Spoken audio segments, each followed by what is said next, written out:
اہل بیت کی محبت یہ ہمارے ایمان کا حصہ ہے۔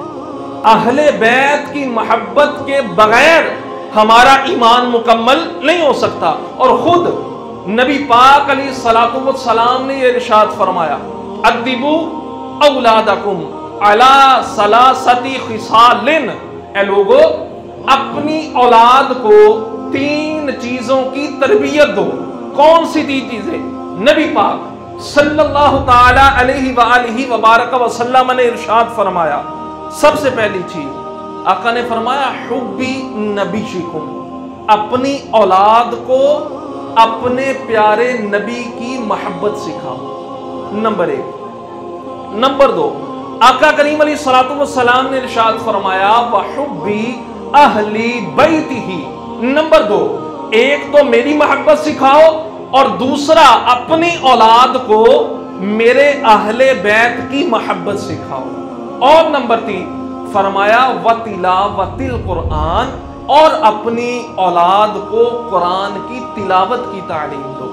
اچھا، نبی پاک علیہ الصلوۃ والسلام نے جب یہ ارشاد فرما دیا کہ تم نے ان لوگوں کے ساتھ محبت کرنی ہے اور تم نے اپنی اولاد کو ان پیارے لوگوں کے ساتھ محبت کی تعلیم دینی ہے، تو پھر ہم پر یہ ضروری ہے جیسے دنیا کے دوسرے کام بچے کو کاروبار سکھاتے ہیں کہ پت کاروبار ذرا دھیان نہ کرنا، نقصان نہ ہو جائے، فلانا جڑا تیرا چاچا نا شریکہ لگدا تیرا ہے انہاں ذرا دھیان نہ ملی برتی ہے۔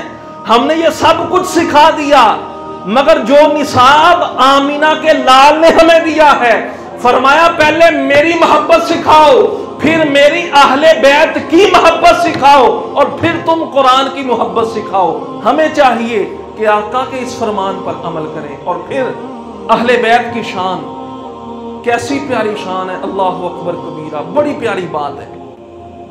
امام حسن و حسین دونوں حضور کے پیارے نواسے، آپ کی شہزادی کے بیٹے۔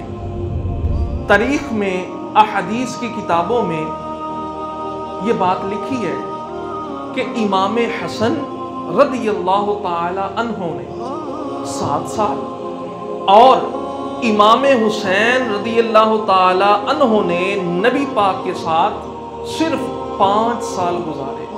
اس کے بعد آقا کریم علیہ الصلوۃ والسلام اس دنیا سے پردہ فرما گئے۔ بڑی توجہ کے ساتھ سننے والی بات ہے۔ آقا علیہ الصلوۃ والسلام کے نواسے امام حسن آقا علیہ السلام کے ساتھ 7 سال رہے، صرف 7 سال۔ امام حسین 5 سال رہے۔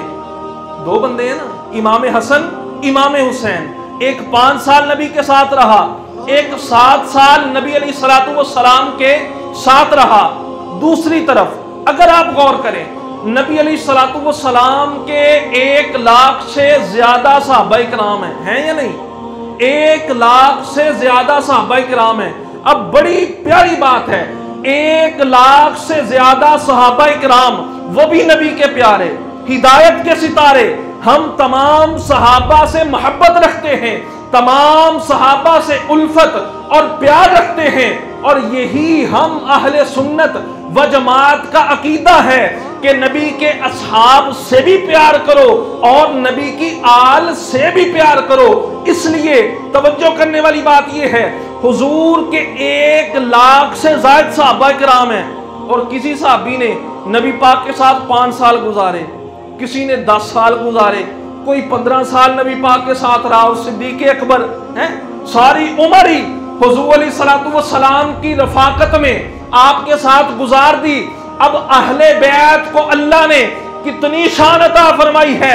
علماء نے فرمایا اگر آپ حدیثوں کی کتابوں کو اٹھا کر دیکھیں، 1 لاکھ سے زیادہ صحابہ کرام ہیں، سارے صحابہ کی شان میں 1000 نبی کی حدیثیں ہیں۔ کتنی؟ 1000 نبی کی حدیثیں ہیں، اور اللہ نے سرکار کے صدقے آپ کی اہل بیت کو اتنی شان عطا فرمائی ہے کہ علماء نے فرمایا صرف 2 لوگ ہیں، امام حسن و حسین۔ امام حسن و حسین اور اہل بیت کے بارے میں علماء نے فرمایا اگر آپ احادیث کی کتابوں کو اٹھا کے کھولیں، 10,000 حدیثیں آپ کو صرف اہل بیت کی شان میں نظر آئیں گی۔ اور نبی کے ساتھ وقت کتنا گزارا امام حسن حسین؟ ایک نے 5 سال، ایک نے 7 سال۔ اور احادیث کتنی؟ 10,000 احادیث اللہ کے نبی نے اپنی اہل بیت کی شان میں بیان فرمائی ہیں۔ تو اہل بیت کے ساتھ بھی محبت ضروری ہوئی کہ نہیں؟ اس لیے ہم کہتے ہیں نا کہ جیدہ پنجتن نال پیار نہیں او دے کلمے دا ساڑھے سیانے شیر پڑھ دے ہم دے سی۔ اور یہ بالکل عین ہمارا عقیدہ ہے، جس کا آل نبی، اور پھر یہ بھی عقیدہ ہے کہ جس کا اصحاب نبی سے بھی پیار نہیں، ہم اس کے کلمے کا بھی اعتبار نہیں کرتے۔ اہل بیت کی شان 10,000 احادیث مصطفیٰ کریم علیہ السلام نے بیان فرمائی۔ اگلی بات، احادیث کے بعد یاد رکھیے، انسان پر اور مسلمان پر جو بالغ ہے، سب سے پہلا فرض کون سا ہے؟ نماز۔ کون سا ہے؟ سارے بولو ذرا بھائی۔ نماز، سب سے پہلا فرض نماز۔ اچھا، ایک بندے نے نماز پڑھنی، ہم عشاء کی نماز پڑھنے آئے نا، نماز پڑھنے کی کچھ شرائط بھی ہیں اور نماز کے فرائض بھی ہیں۔ اور گلہ میں یہ سمجھ آ رہی ہے؟ نماز کی کچھ شرطیں ہیں، یعنی اگر وہ چیزیں نہ پائی جائیں آپ کی نماز نہیں ہوگی۔ اور پھر نماز کے کچھ فرائض ہیں، اس کے بغیر بھی آپ کی نماز نہیں ہوگی۔ مثلا نماز کی 6 شرائط ہیں۔ کون کون سی؟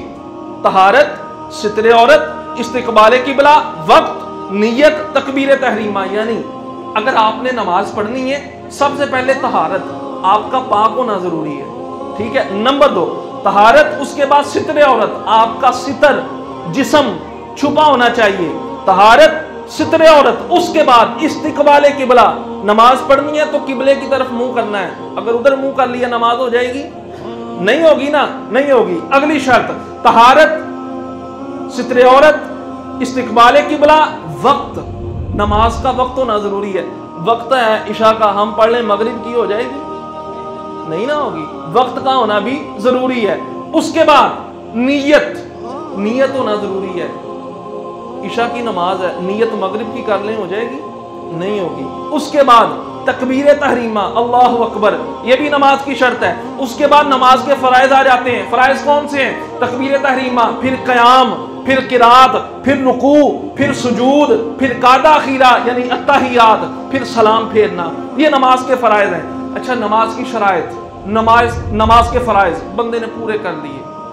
رمضان کا مہینہ تھا، آ گیا جی تراویحاں پڑھنے۔ کہاں آ گیا؟ تراویحاں پڑھنے آ گیا۔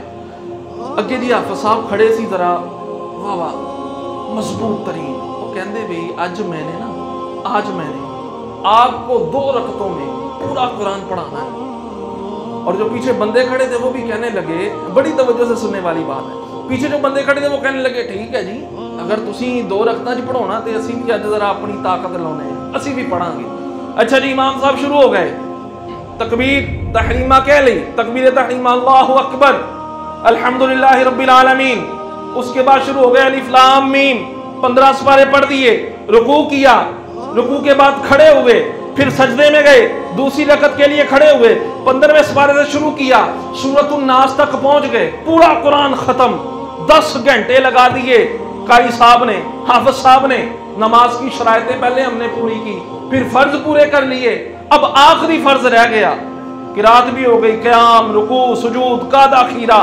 اب بیٹھ گیا بندہ قعدہ اخیرہ میں، التحیات میں بندے نے پڑھا التحیات للہ والصلوات، اینڈ تک، ٹھیک ہے۔ جب اینڈ تک التحیات بندے نے پڑھ لی، پڑھنے کے بعد اس نے کیا کیا؟ اس نے کہا السلام علیکم ورحمۃ اللہ، السلام علیکم ورحمۃ اللہ۔ بتائیں اس بندے کی نماز ہو گئی؟ ہو گئی؟ اونچی بولو ذرا، کیوں نہیں ہوئی؟ یہ اہل بیت کی شان۔ اب بات آپ نے سننی ہے۔ اس نے کہا السلام علیکم ورحمۃ اللہ، السلام علیکم ورحمۃ اللہ۔ بابا جی نے حافظ صاحب نے پھاڑ لیا کان تو، اللہ دیا بندیا 10 گھنٹے میں ہم تیرے پیچھے کھڑے رہے، ہم نے نماز کی 6 شرائط پوری کر دی، ہم نے نماز کے ساتھ فرائض وہ بھی پورے کر دیے،